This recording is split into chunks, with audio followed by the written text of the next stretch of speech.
In 2010, my family and I moved to the countryside in Wisconsin. My parents had built a new home on a 45-acre plot, which half was wood and forest, and the other half was flat, weedy land. I was an adventurous person and liked to explore the area. One day, I had discovered an old abandoned house that I don't think my parents knew about. It was a two-story home and the kind you basically see in every horror movie. I don't know why, but I stupidly enough went inside the home to check it out. I walked upstairs and into one of the rooms.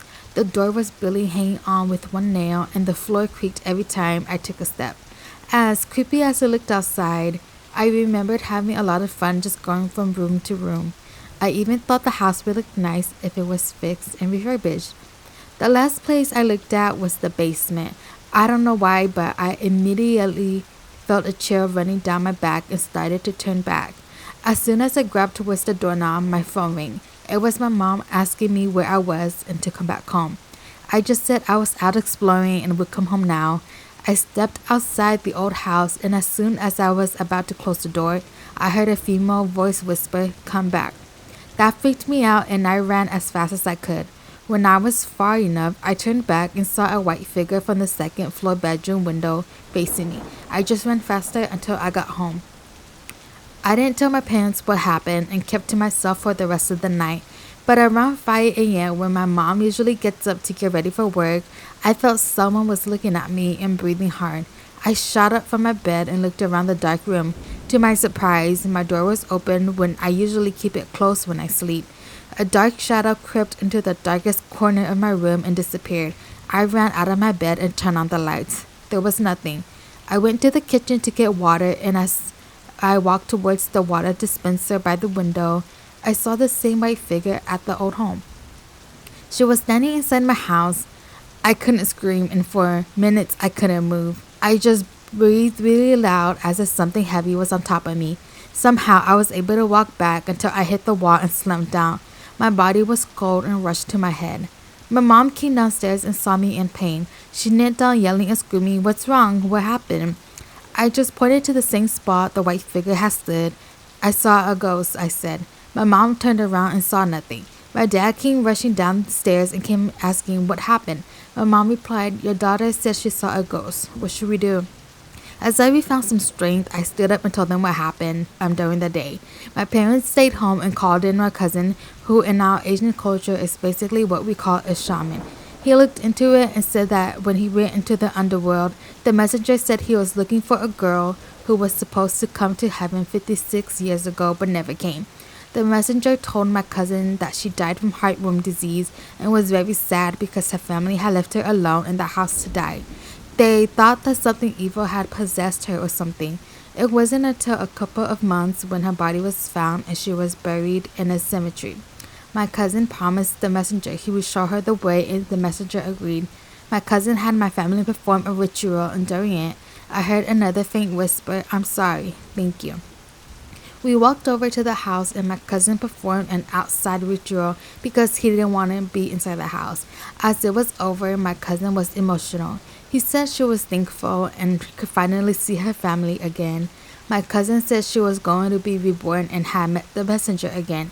He gave my cousin a vision of the future but wouldn't tell us in fear something might happen.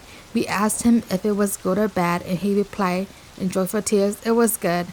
After the incident, I found a news report that felt similar to the Ghost Girl's life. The article was in September 1960, where a 15-year-old girl was found in a house. I just hope she's in peace now.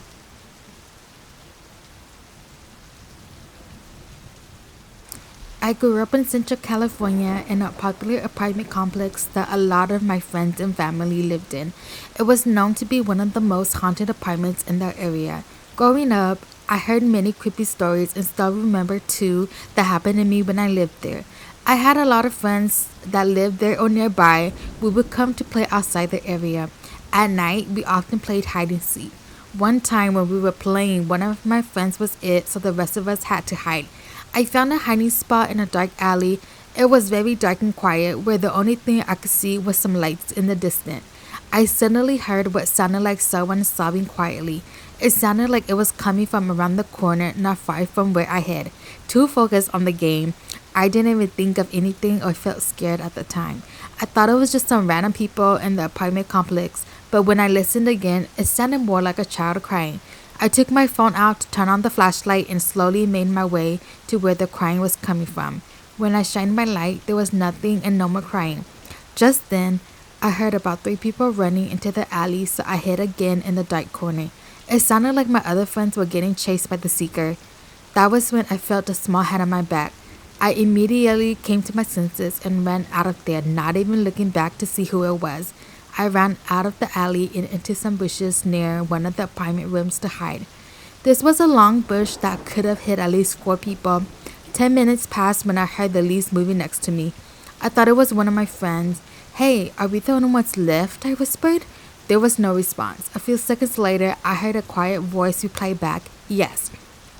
Since we were literally inside the bush and it was dark, I couldn't see the other person as well. I moved a bunch of leaves aside and made my way out of the bush. Suddenly, I heard someone sprinting towards me. It was the seeker, and she tagged me. I asked her who was left, and to my surprise, she told me I was the last person. I gave her a confused look and told her that someone was hiding in the bush with me, but she told me I was the last. As we made our way back to where we started the game, everyone was already there. I asked them if anybody new was playing with us, and they all said no. Although I was confused, I kept what happened to myself because I knew they wouldn't believe me. Something creepy is that in the field where everybody parks their cars, I heard that many kids have died there in the past. Where my bedroom window was, it was next to that field. From what I've experienced, some nights you can hear kids playing and screaming outside where the field is. If you come out at nighttime, you'll see a few black cats that our elders like to call in English translation ghost cats. I've only experienced a few other scary incidents, but I moved out when I got older. I do miss that place as I had a lot of good memories there playing with my friends. Today and yesterday was one of the scariest things my girlfriend and I witnessed. We had decided to rent a cabin for the weekend along with several of our friends. Just after arriving, I had a strange eerie feeling that we weren't the only ones there. I don't know if it's a sixth sense or something, but in the past, I felt that I could sense things on a deeper spiritual level. I could possibly be over exaggerating or over imagining, but something told me otherwise. I finished unpacking and decided to settle down and cook. After dinner, we had thought that it was time for bed. At approximately 2:47 a.m., I woke up to a strange sound. A child was crying downstairs. Terrified, I ran into my friend's room that was closest to the bathroom and asked if they heard what just happened. To no concern of them, they fell back asleep. Having the courage, I ran back to my room. I heard multiple footsteps from all over the cabin. I quickly woke up my girlfriend to stay up with me and asked if she can hear what was going on, but as quickly as the noise was coming, it was suddenly silent. We decided to turn on the TV and watched a few shows until sunrise. I waited until I heard my friend's door open before I opened mine. We all headed downstairs for breakfast, where I explained what happened to me last night. They all laughed and thought I was joking. Their laughter made me feel somewhat better, and I decided to forget what happened and suggested we go out sledding. When we were done and came back, I couldn't shake the same feelings I had that we weren't alone and I didn't want to be here. That night, the same incident happened again, but this time, my girlfriend was up and also heard it with me. I cried, then footsteps coming from downstairs to upstairs where our room was located.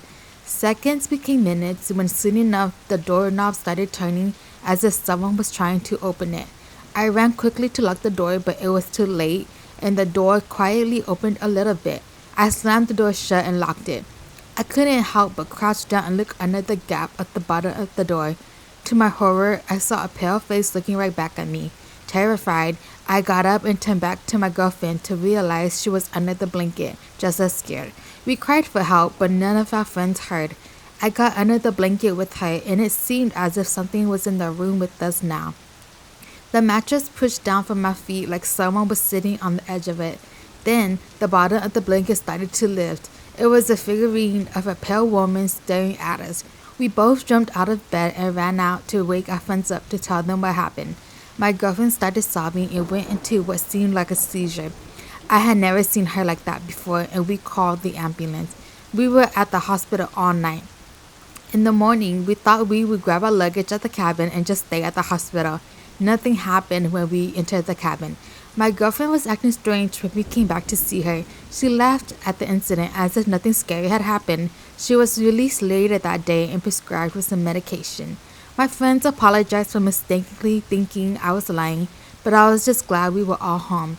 That night, my girlfriend fell asleep first, and I just laid in bed watching her sleep.